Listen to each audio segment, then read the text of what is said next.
नमस्कार मित्रांनो, स्वागत आहे पुन्हा एका नवीन व्हिडिओमध्ये. तर सर्वांना रामनवमीच्या हार्दिक शुभेच्छा. तर गाईज, आता आपला रामनवमीचा सण आहे मोठा अर्नाळा गावात, तुम्हाला माहिती असेलच. आणि आता आपण जाणार आहोत, राम जन्मोत्सव आहे तिकडे जाणार आहोत. आणि तुम्हाला आज ह्या व्हिडिओमध्ये, ह्याच्या पुढच्या व्हिडिओमध्ये पण तुम्हाला भरपूर काही बघायला भेटणार आहे. पहिला तर रामाचा जन्मोत्सव बघायला भेटेल, त्याच्यानंतर मग आपण रात्री यात्रेमध्ये जाणार आणि मग नंतर रात्रीच 2, 3, 4 वाजता जे काय असेल टायमिंग, त्या दरम्यानमध्ये 2 पालखीचं मिळण असते. आपल्या गावामध्ये माहिती असेलच, एक चौकीतली पालखी असते आणि एक आपल्या गावातल्या मंदिरातली पालखी असते.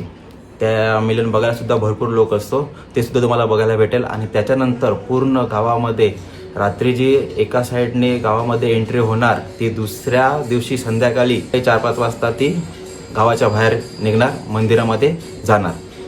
तर हे सुद्धा तुम्हाला दुसऱ्या व्हिडिओमध्ये तुम्हाला बघायला भेटेलच. तर चला, तर आता आपण जाऊया राम जन्मोत्सवला. चला गाईस.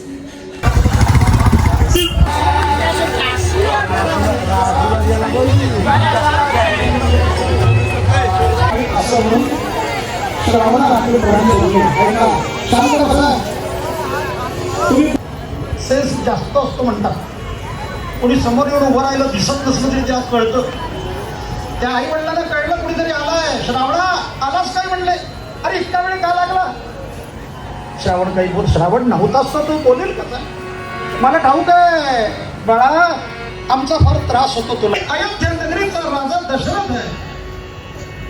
आमचा श्रावण कुठे गेला, तू का आलास. सांगितले महाराज, तुमचा श्रावण माझ्या हातून सुटलेल्या बाणाला बळी पडला गेला एवढं ऐकलं. आणि त्या म्हाताऱ्याने हंबरडी अक्षाच्या ठिकाणी आपला हात लावला, त्या रथाला सावरून धरलं. म्हणून दशरथाला पराक्रम करता आला. दशरथ आलो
जो प्रसाद होता, दशरथाला सांगितलं याचे 3 भाग कर आणि तू आपल्या राणांना वाटून दे. दशरथाने त्याचे समान भाग केले, तिघींनाही वाटून दिले. आणि तो भक्षण केल्यानंतर त्या तिघीही गर्भवती राहिल्या. एक दिवस दशरथांच्या गुरुनी सांगितलं, अरे तू आपल्या राणांकडे जा, त्या गर्भवती आहे. गर्भवती स्त्रियांना त्यांचे डोहाळे विचारून ते जर मनोरथ पुरविलं तर त्या दीर्घजीवी पुत्राला जन्माला घालतात. पहिल्या प्रथम दशरथ राजा सुमित्रेच्या महालात आला. सुमित्रा के मंदिर जाते राजा, उस देखत खड़ी रही आगे भागा. सुमित्रा, दशरथ राजा आल्यानंतर इतकी खुश झाली, पंचरथीने ओवाळलं. विचारलं दशरथांनी, सांग तुला काय डोहाळे होतात. ती म्हणाली, कौसल्याच्या नंदनाचीच सेवा, कौसल्याला जो मुलगा होईल त्या मुलाची सेवा माझ्या मुलानं करावी, हेच माझे देव आहे. तिथून राजा निघाला, कैकेयीच्या महालात आला. कैकेयीला विचारलं, प्रिय तुला काय डोहाळे होतात सांग. ती म्हणाली, कैकेयी तई म्हणे मत्तनय नृप असो, सर्वभूमी सराया, ज्येष्ठा पुत्रासी सांगे ममो अनवचने, काननी संचराया. माझ्या मुलाला राजगादीवर बसवा आणि कौशल्याच्या मुलाला वनवासात पाठवा, हेच माझे डोहाळे. एवढं ऐकलं आणि दशरथ राजाला खूप वाईट वाटलं. आपण पंडित म्हणतात, द्रुपदा चिरडे मुरडे रडे, क्षण रडे नरडे सुखे करे, मनी म्हणे बनिता पणसे असा, मज सिदे बनिता सकृती तसा खूप दट्ट दुःख दाटून आलं आणि अशा वेळेला दशरथ राजा कौसल्याच्या महालात आला. जिच्या उदरामध्ये प्रत्यक्ष भगवंताचं तेज आहे ती भानावर कुठून असणार.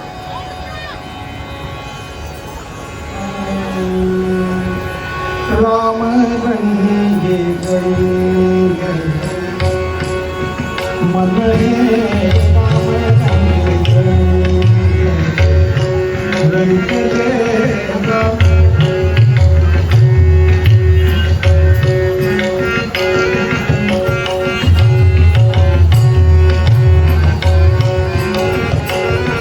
आत्मरंगी राम नावाच्या दैत्याला मारील समुद्राच्या पलीकडे जो वानर आहे त्यांचं सहकार्य घेईल एवढं सर्व ऐकलं आणि दशरथ राजाच्या लक्षात आलं की अनंत कोटी ब्रह्मांड लोक सगळ्यांनी गुलाल किंवा फुलं उधळली. या श्लोकामध्ये भगवान रामचंद्र ज्या वेळेला जन्माला आले त्यावेळेला कोणत्या ग्रहांची काय स्थिती होती याचं अचूक वर्णन कवींनी केलेलं आहे. श्रीरामचरित मंदे जुगंगनाथा तपसी सफरिगे भार्गवेन पंचोदस्तेवतीर्णः प्रभवतु भवतां जन्म.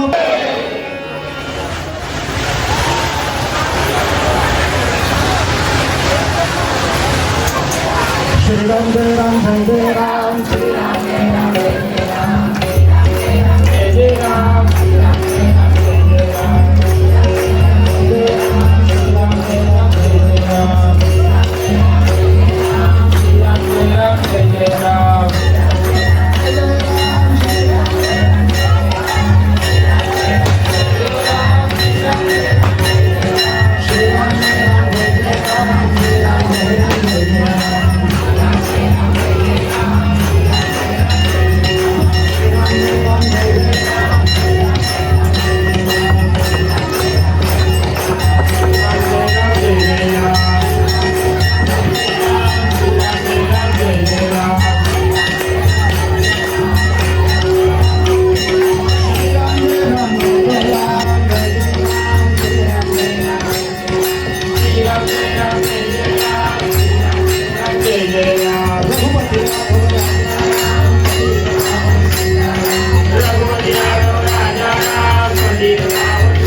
तसेच वसई विरार शहर नगरपालिकेचे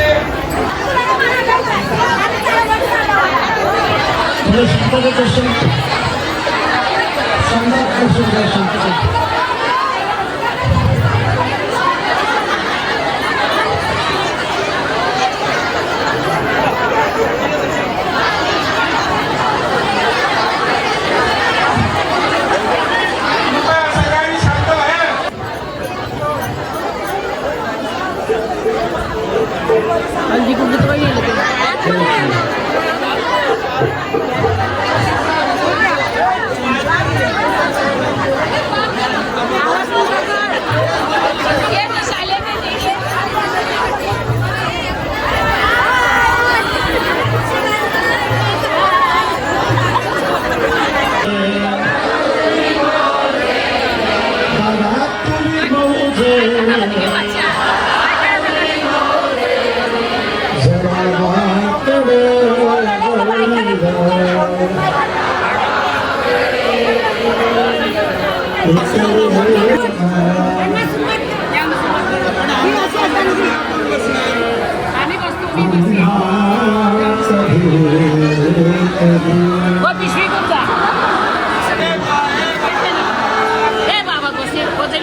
आता राम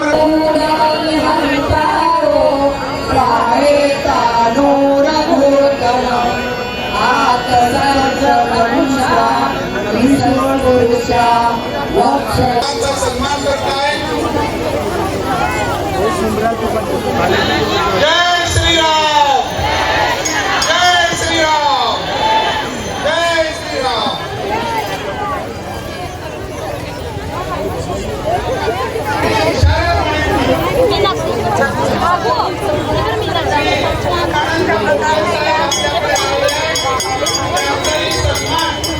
अध्यक्ष पाटील साहेब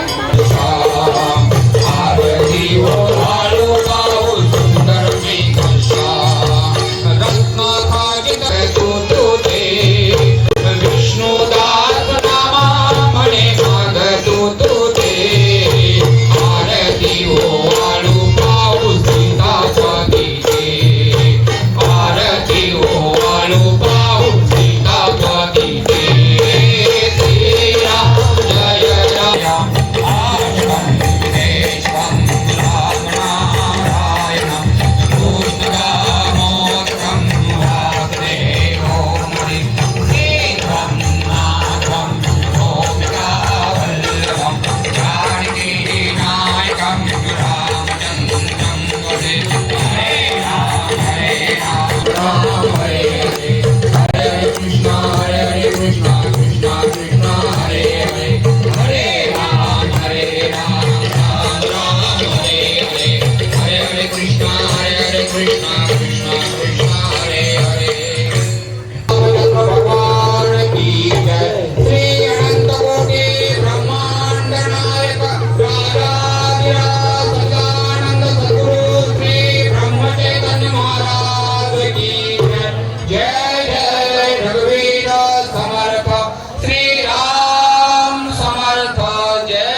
Big thank you for being here.